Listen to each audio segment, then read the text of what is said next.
when Helen Whitmore's daughter Linda slid the for sale flyer across the assisted living facility's glossy brochure and said, "It's time to be realistic, Mom." The 78-year-old woman realized her children weren't asking anymore.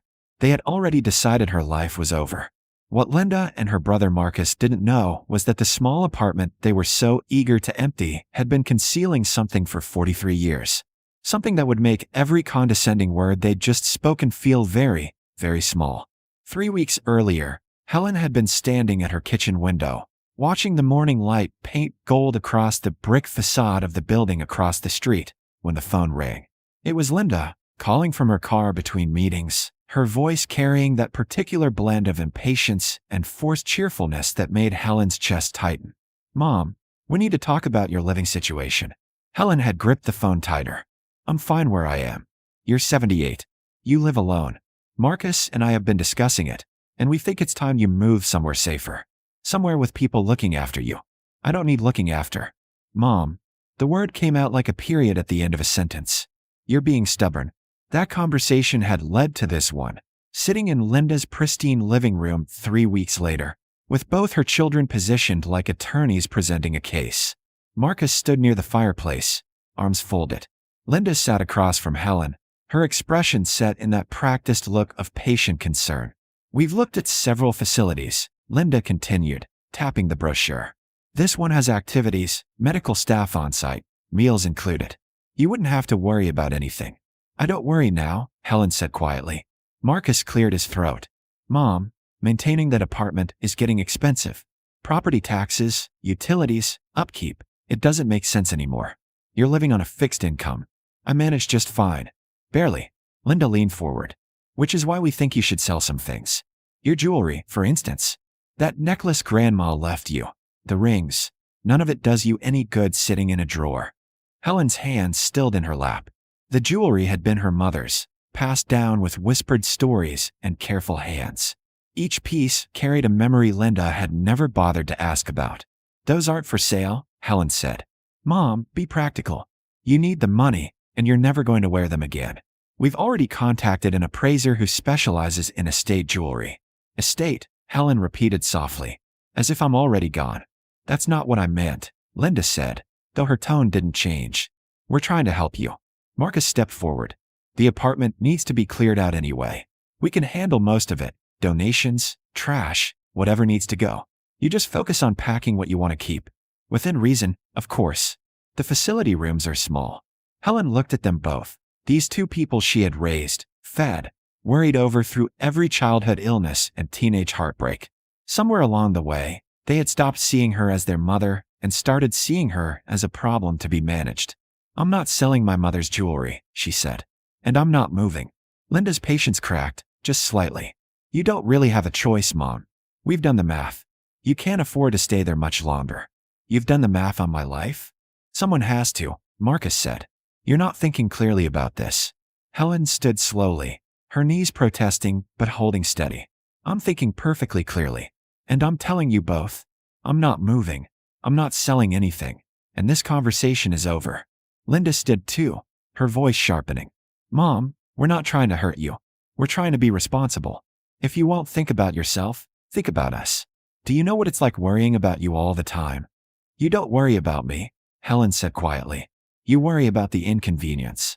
The silence that followed was cold and heavy. "Fine," Linda said finally, gathering her papers with sharp, angry movements. "Stay in that apartment. But when something happens, when you fall, or forget to pay a bill, or can't manage anymore, don't expect us to drop everything to fix it." Marcus shook his head. "We'll talk again when you're ready to be reasonable." They left without looking back. Helen stood alone in Linda's living room for a long moment, then walked slowly to the door. Outside, the autumn air was crisp and clean. She took a deep breath and felt something settle inside her. Not sadness, not anger, just a quiet, steely certainty. Because her children had made one critical mistake. They assumed that because she was old, because she lived quietly, because she never spoke about money, that she had none. They had never once asked about the building she looked at every morning from her kitchen window. The building she had owned, free and clear, for 43 years. Helen didn't sleep well that night.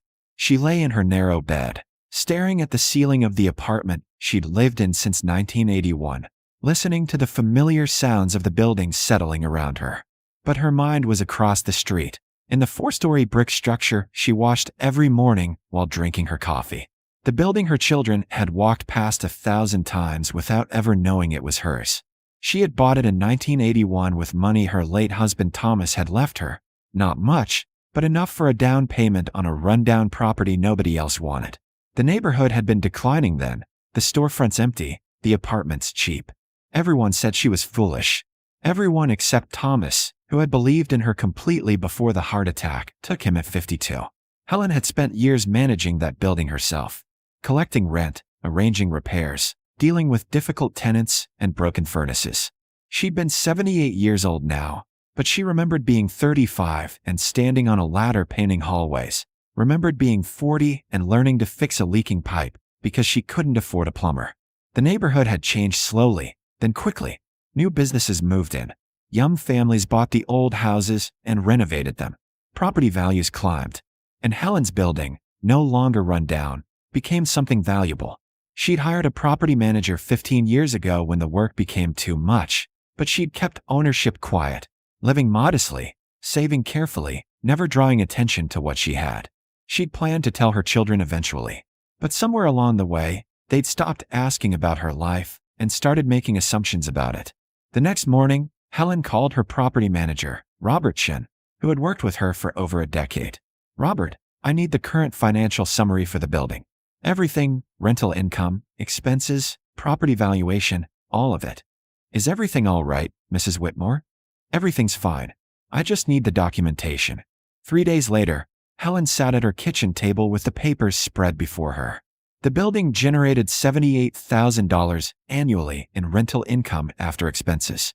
The property itself was now valued at just over $2 million. And it was owned outright, no mortgage, no debt. She had never touched the rental income beyond what she needed for basic living expenses and building maintenance. The rest had been carefully saved, invested conservatively, growing quietly while she clipped coupons and wore the same winter coat for 15 years. Her phone rang. "Linda, Mom, I'm sorry about how we left things. But I've been thinking, and I really believe this move is what's best for you. I've scheduled a tour of the facility for next Tuesday. Will you please just come look at it?" Helen stared at the financial documents on her table. "Linda, do you know what I did before you were born?" A pause. "You worked in a department store, I think?" "I managed a building." "I still do." "Mom, what are you talking about?" "Never mind. I'll come to the tour." "Thank you." "And Mom, please think about the jewelry.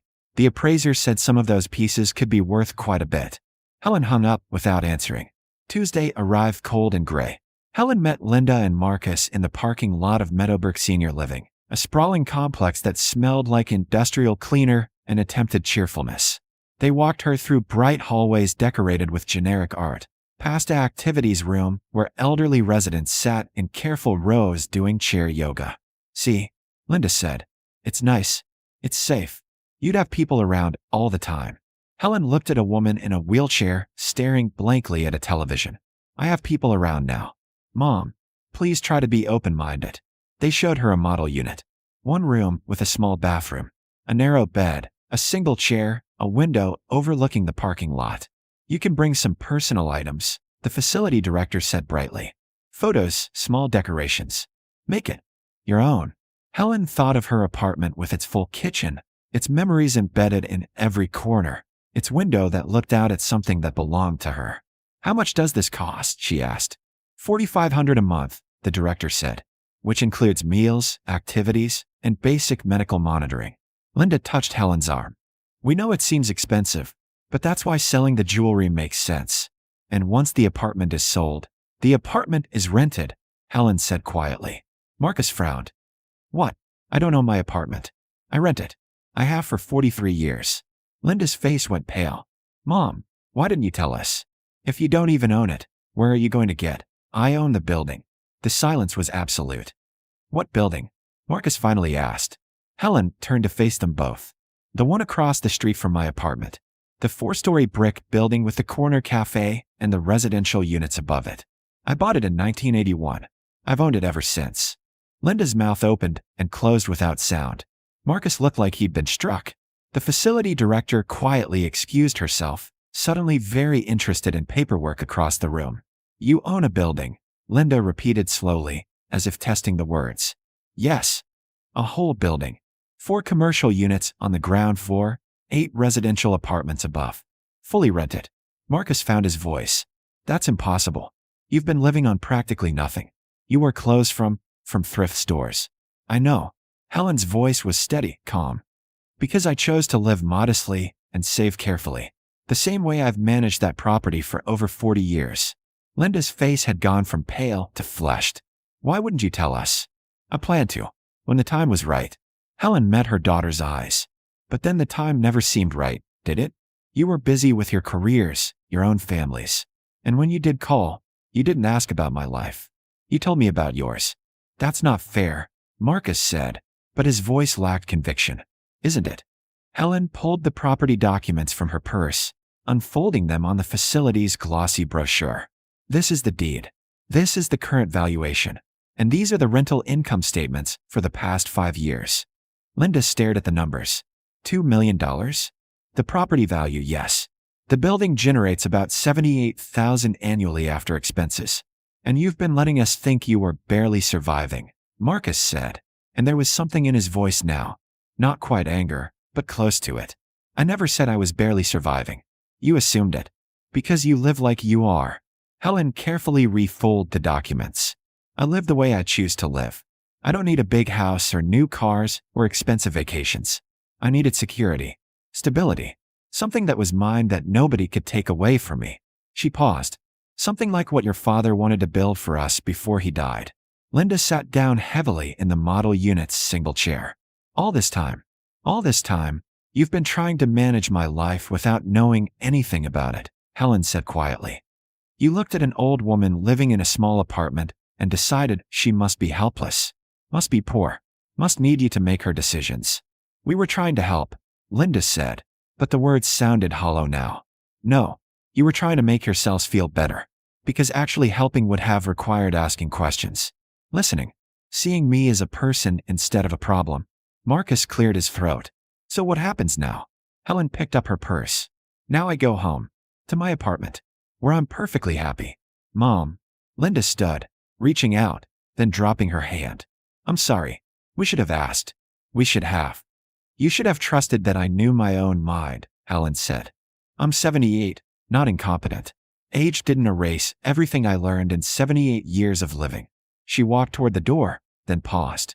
For what it's worth, I've already decided what happens to the building. I'm establishing a trust. The rental income will be divided equally between both of you after I'm gone, but the property itself will be managed professionally and kept intact. You'll benefit from it without having to make any decisions about it. Mom, you don't have to. I know I don't have to. I'm choosing to. Because despite everything, you're still my children, and I still love you. Helen's voice softened slightly. But I need you to understand something. My love for you doesn't mean you get to make my choices. And your concern for me doesn't give you the right to dismiss my autonomy. She left them standing in the model unit, walking out through the overly bright hallways, past the common rooms and the careful smiles, and into the cold November air that felt startlingly clean. Robertson called her that evening. Mrs. Whitmore, I had 2 messages today from your children asking about the building. I didn't tell them anything, just said they'd need to speak with you. Thank you, Robert. Everything all right? Everything's fine. Better than fine, actually. 6 months later, Helen still lived in her apartment across from the building she'd owned for 43 years. Linda called more often now, and the conversations were different. More questions, fewer assumptions. Marcus visited twice a month, and they'd started having lunch together, real conversations where he actually listened. They never spoke about the jewelry again. On a bright morning in May, Helen stood at her kitchen window with her coffee, watching sunlight warm the brick facade across the street. The corner cafe was full, people spilling onto the sidewalk with their cups. The apartments above had window boxes now, flowers spilling color down the building's face. She thought about Thomas, who had believed she could do anything. About all the years of careful work, quiet determination, small decisions that had built something lasting. And she thought about the look on her children's faces when they realized that the helpless old woman they'd been trying to rescue had never needed rescuing at all. She had needed something much simpler and much harder to give. She had needed to be seen. Helen smiled, sipped her coffee, and watched her building stand strong in the morning light, exactly where it had always been, waiting for her to be ready to claim it.